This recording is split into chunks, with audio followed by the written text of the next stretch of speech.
മന്ത്രി ഇയാളെന്താ വിചാരി ഇയാൾ രാജാവാണെന്നാണ് ഇയാളെ വിചാരം. എന്നാൽ ഞാൻ മിസ്റ്റർ മുഖ്യമന്ത്രി എന്ന് വിളിച്ചപ്പോ തന്നെ രോഷമായിരുന്നു. ഇയാൾ എന്താണ് വിചാരിക്കുന്നത്? ഇയാളെന്താ രാജാവാണോ? ഞാൻ നികൃഷ്ടജീവിയൊന്നും ഞാൻ നികൃഷ്ടജീവി എന്ന് വിളിച്ചില്ല, പിന്നെ പരനാറി എന്ന് വിളിച്ചില്ല, എടാ ഗോപാലകൃഷ്ണൻ ഞാൻ വിളിച്ചില്ല. ഞാൻ മാന്യമായ ഭാഷയിലാണ് മിസ്റ്റർ ചീഫ് മിനിസ്റ്റർ എന്നാ വിളിച്ചത്. അത് അദ്ദേഹത്തിന് സൂചിച്ചില്ല. ഇന്നലെ വലിയ ബഹളമായിരുന്നു അദ്ദേഹം. ഒരു കാര്യം ഞാൻ പറയട്ടെ, ഇദ്ദേഹത്തിന്റെ ഈ അഹങ്കാരവും ധിക്കാരവും കേരളത്തിലെ ആശാ വർക്കർമാരോട് വേണ്ട. സമരങ്ങളോട് പുച്ഛമുള്ള കമ്മ്യൂണിസ്റ്റുകാരാണ് ഇന്ന് കേരളം ഭരിക്കുന്നത്. സമരങ്ങളോട് എന്ത് എന്ത് എന്ത് അലർജിയാണ് ഇവർക്ക്. ഇവരെന്തല്ല പറഞ്ഞ ഈർക്കിൽ പാർട്ടി അല്ലേ? ഈർക്കിൽ പാർട്ടിയാണ് നിങ്ങൾ. ഇന്നലെ ഈർക്കിൽ അല്ലെന്ന് കാണിച്ചു കൊടുത്തല്ലോ അല്ലേ? ഈർക്കിൽ പാർട്ടിയാണ് നിങ്ങൾ. അത് കഴിഞ്ഞ് പറഞ്ഞ എന്താണ്? പാട്ടപ്പിരിവ് നടത്തുന്നവരാണ്, ബക്കറ്റ് പിരിവ് നടത്തി ജീവിക്കുന്ന ഒരു പാർട്ടിയുടെ ആളുകളാണ് നിങ്ങൾ ഇവിടെ പാട്ടപ്പിരിവ് നടത്തിയെന്ന് പറയുന്നു. പിന്നെ നിങ്ങളെ വിളിച്ചു കീടങ്ങൾ. സാംക്രമിക രോഗമാണ് പരത്തുന്നവരാണ്, കീടങ്ങളാണ് നിങ്ങൾ പറഞ്ഞു. ഏതെന്തെല്ലാം വൃത്തികേടുകളാണ് വിളിച്ചു പറയാൻ. സുരേഷ് ഗോപി വന്നപ്പോൾ നിങ്ങൾക്ക് ഉമ്മ തന്നില്ല എന്നുള്ളതാണ് പരാതി. എന്തെല്ലാം വൃത്തികേടുകളാണ് ഇവർ വിളിച്ചു പറഞ്ഞുകൊണ്ടിരിക്കുന്നത്.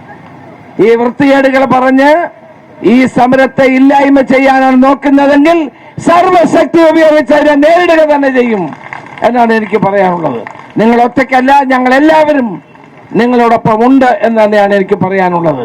ഇത്ര തരംതാണ നിലയിൽ നമ്മുടെ സഹോദരിമാരും അമ്മമാരും നടത്തുന്ന ഈ പോരാട്ടത്തെ വിലയിരുത്തുന്ന ഒരു ഗവൺമെന്റും ഒരു പാർട്ടിയുമാണ് നമുക്ക് കാണാൻ കഴിയുന്നത്.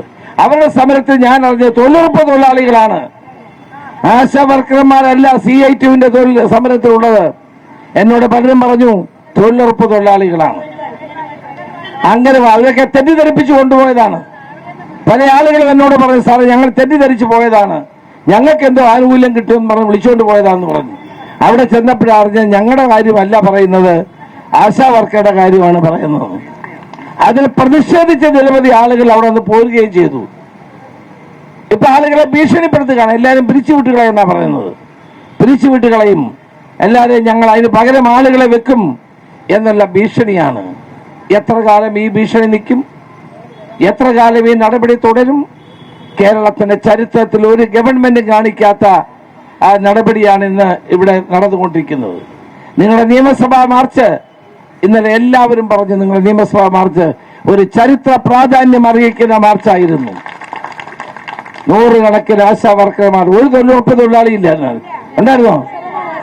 ഒരു തൊഴിലുറപ്പ് തൊഴിലാളി ഇല്ലായിരുന്നു, ഒരു അംഗനവാടി ടീച്ചറും ഇല്ലായിരുന്നു, ഒരു അംഗനവാടി വർക്കറും ഇല്ലായിരുന്നു, ഹെൽപ്പറും ഇല്ലായിരുന്നു. ID കാർഡ് ഉയർത്തിപ്പിടിച്ചുകൊണ്ടാണ് നിങ്ങൾ സമരം നടത്തിയത്. അപ്പൊ നിങ്ങളുടെ സമരം വളരെ ന്യായമാണ്. ഈ ഗവൺമെന്റിനെ മുട്ടുകുത്തിക്കുന്നത് വരെ ഈ സമരവുമായി തന്നെ നമുക്ക് മുന്നോട്ട് പോകണം. ഇത്രയും ദിവസമായിട്ട് കേരളത്തിന്റെ മുഖ്യമന്ത്രി ഇയാളെന്താ വിചാരി ഇയാൾ രാജാവാണെന്നാണ് ഇയാളെ വിചാരം. എന്നാൽ ഞാൻ മിസ്റ്റർ മുഖ്യമന്ത്രി എന്ന് വിളിച്ചപ്പോ തന്നെ രോഷമായിരുന്നു.